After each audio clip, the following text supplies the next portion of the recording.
What's up everyone, welcome back to more Reddit stories about Karens, crazy people, and all that kind of stuff. Hope you're all doing awesome today. Be sure to subscribe if you haven't already, and as usual, let's get right into today's Reddit posts. My grandfather tried to manipulate, bribe, and force me into plastic surgery. My name is Edwards, 22 male, and this is a story about my controlling grandfather, 81, who spent years trying to force me into plastic surgery. I was born with two slightly different ear shapes. One of them curls in a little, but it's not super noticeable, unless you're staring at me from up close. It doesn't affect my life in any way except that earbuds fall out more easily. Kids teased me a bit, but whatever, it was just how I looked. My grandfather, however, did not see it that way. To him, I wasn't perfect, and that was unacceptable. Looking back, I realized he had been making comments about my ear since I was in preschool. But things really escalated when I turned 14, the age you can legally get plastic surgery in my former country. Practically every day, he'd remind me of my hideous and atrocious ear. At the time, I lived with my mom, 43, his daughter, and he lived in the apartment below us. This meant he had easy access to my life and never missed an opportunity to put me down. One day, after months of brainwashing, he took me to a fancy restaurant, just the two of us. Keep in mind, my mom and I were lower middle class, while he was more on the upper class side. I thought it was just a nice lunch, but when dessert arrived, he casually asked, "Do you want to finally get plastic surgery and look normal?" As always, I told him no. I liked how I looked. I was unique. His response? He silently stood up, paid the bill, yanked me by the arm, and dragged me to his car before I got to finish my cheesecake. He shoved me out in front of our apartment and drove off without another word. He was supposed to watch me that evening since my mom had to work late, but instead he ignored me completely. I had no keys, so I sat outside for 6 hours until my mom came home. Luckily, it happened in April, just after my birthday, so it was warm enough. A few weeks later, he started talking to me again, acting like nothing had happened. One day he even picked me up early from school and took me out to a restaurant, a cheaper one, but it had a carousel park nearby, which I loved. Strangely, for the first time in years, he didn't mention my ear, not once. Instead, we just had fun, and over the next few weeks, he kept this up. Movies, museums, my favorite restaurants. No insults, no guilt tripping. It felt nice. Then one day, during a car ride home, he asked, "What do you want most? I'll buy it for you." A 14-year-old being asked an open-ended question like that? I was ecstatic. I asked for a gaming PC. Without hesitation, he drove me straight to the store and told me to pick out whatever I wanted, setting a budget of 2,000 euros. To me, that was an insane amount of money. I picked out my dream setup, practically shaking with excitement. Then at the register, he turned to me and said, "All right, pay up." I blinked. What? "Oh, you don't have the money? Well, I'll give it to you, on one condition. You will fix your ear." His voice was deep and demanding, loud but not yelling, but firm. I started crying and ran out of the store. I literally ran 5 kilometers home. When I told my mom, she was livid. She stormed downstairs, pounded on his door until he opened up, and they argued for a long time. When she came back, she was in tears, but she told me I had done the right thing. The next day, my grandfather acted completely normal, again. He picked me up from school, was super friendly, and told me he had a surprise for me. On one hand, I knew he was up to something. On the other, he had taught me from a young age to use people for what they could offer, so I got in the car hoping for another fun day. Instead, he drove me to a private health clinic. Once inside, he introduced me to his friend, a plastic surgeon. They talked for a while before the surgeon asked, "Which one of you wants the surgery?" I was frozen. My grandfather immediately answered, "He does, he's just nervous." I pointed at him and held back tears. The doctor frowned. "Well, I can't perform surgery if the patient doesn't want it." My grandfather then lied and said he was my legal guardian because my parents were dead. He tried to fake documents to authorize the surgery, but thankfully the doctor refused. At that point, I completely broke down, terrified that something had happened to my mom.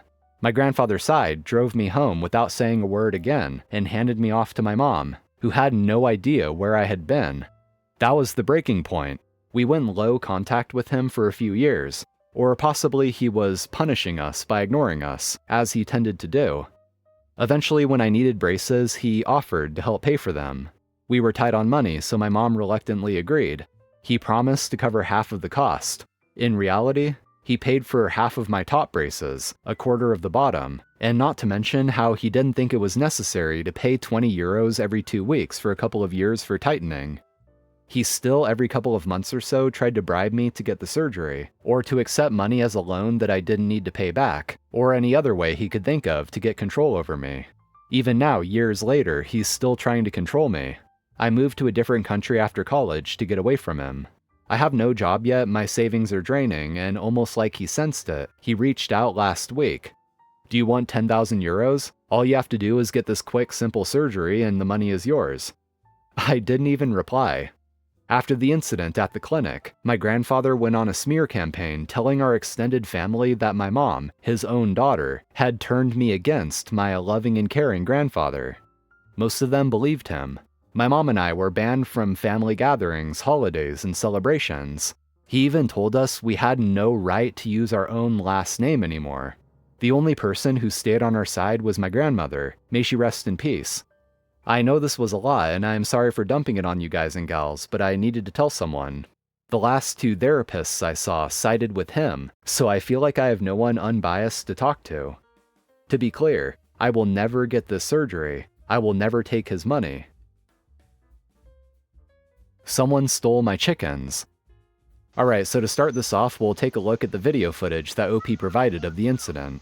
We have a security camera looking down OP's driveway towards the public road. You can see there's someone on the road pushing a stroller, while one of her kids is walking through OP's property. You can see the kid run up to the chickens that are obviously in OP's yard. The kid then picks up the chicken and just brings it over to the mom.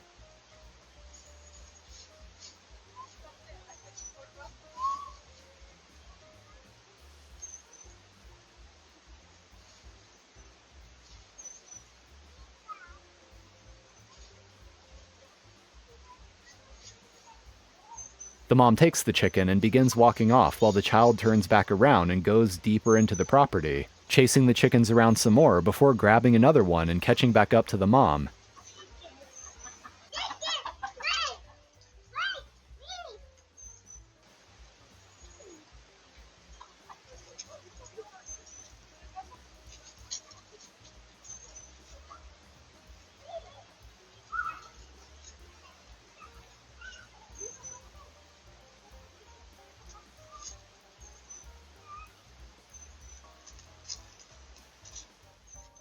OP goes on to say, I talked with some of the other neighbors and pinned down where they live in the neighborhood. We'll probably go over there tomorrow since I was out today.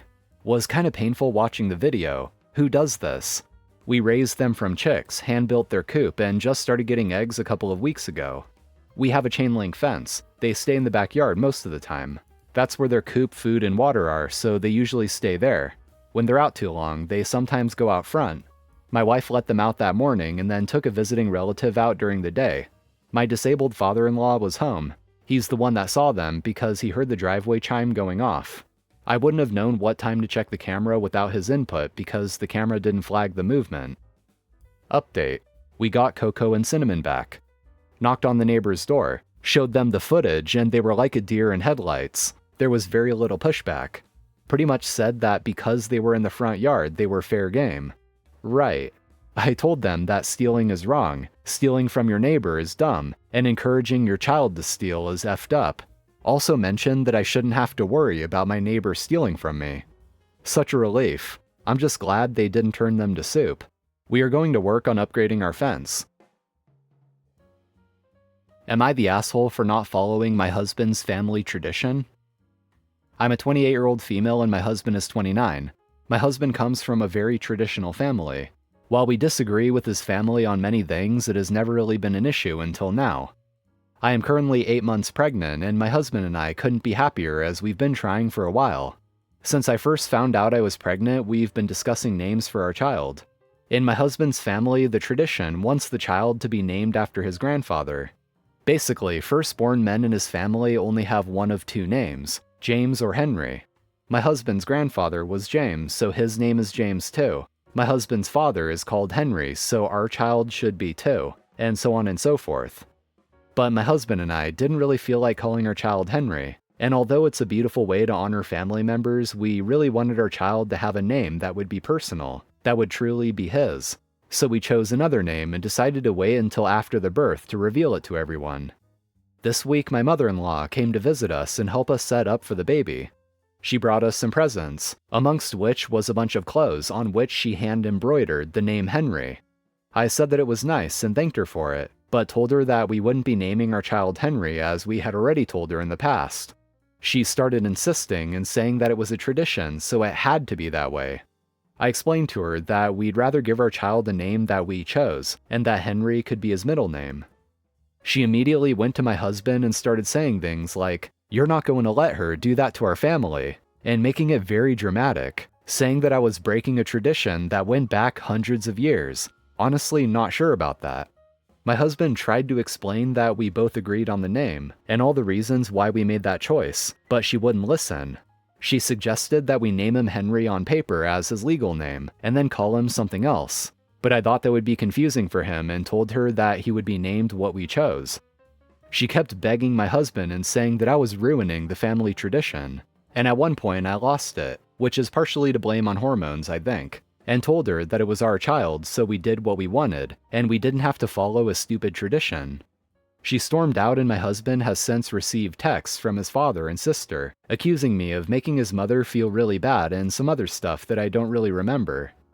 I get the importance of tradition and it can be really beautiful, but also I feel like that shouldn't be an obligation and it's okay to change things. We won't change our baby's name because we're really set on that, but maybe we were wrong for not following the tradition? I'm not entirely sure and am mentally exhausted by all this drama. Edit. From the comments, it's crazy to see how many families have similar traditions. I really thought this was a super rare thing.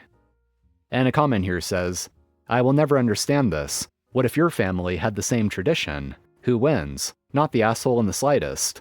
And they also point out, if you were having a girl, would you be in the clear to name her whatever? OP responds, "Honestly, no idea, and it's so confusing and unpractical too." And another commenter here says, "Tell your in-laws that the 1,000-year-long tradition in your family is that the mother and father of the baby chose the name, and you'll be following your family's tradition." Anyway guys, that's going to be it for today. Thank you for watching, I appreciate it. And as always, if you enjoyed, be sure to hit that like button and subscribe to the channel for more Reddit content like this. So have an awesome day everyone, and I'll see you in the next one.